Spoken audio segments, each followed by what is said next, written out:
அதாவது மனிதனுடைய ஒரு ஸ்பெஷாலிட்டி வந்து மனசுன்னே நம்ம சொல்லலாம். மற்றவங்களுக்கு விலங்குகளுக்கெல்லாம் அந்த அளவுக்கு மனசு கிடையாது. மனிதனுக்கு கொஞ்சம் ஸ்பெஷலாக இருக்குது. அது மனிதனுக்கும் மனசுக்குள்ள தொடர்புங்கிறதோட கூட மனிதனுடைய ஸ்பெஷாலிட்டியே மனசு, அவ்வளோதான். இப்போ மனசு நீட்டு கூட அங்கே பெர்மனெண்ட்டாக ஒன்றும் கிடையாது. இப்போ நமக்கு வந்து ஒரு ஆற்றல் இருக்குது. அந்த ஆற்றலுக்கு பேர் ஆன்மான்னு சொல்கிறாங்க, அல்லது ஒரு எனர்ஜின்னு சொல்கிறாங்க.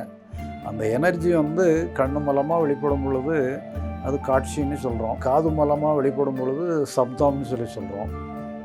இந்த மாதிரி ஏதோ ஒவ்வொரு புலன்கள் மூலமாக அந்த உணர்வு அந்த பேஸில் இருக்கக்கூடிய உணர்வு வந்து ஏதாவது ஒரு புலன் மூலமாக வெளிப்படும் பொழுது ஏதோ ஒரு பெயர் கொடுக்குறோம். காட்சி அல்லது ஓசை, இப்படி ஏதோ ஒரு பெயர் கொடுக்குறோம். இப்போ அதே இது வந்து நம்மளுடைய மெமரி நீட்டு சொல்லி நம்முடைய நினைவு குறிப்புகள் இருக்குது.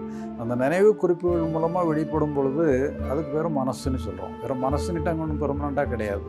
அது என்ன வெளிப்படுதோ அதுக்கு பேர் தான் மனசு. கண்ணு மூலமாக வெளிப்பட்டான்னா காட்சி, காது மூலமாக வெளிப்பட்டான்னா ஒலி, மெமரி மூலமாக வெளிப்பட்டால் மனசு.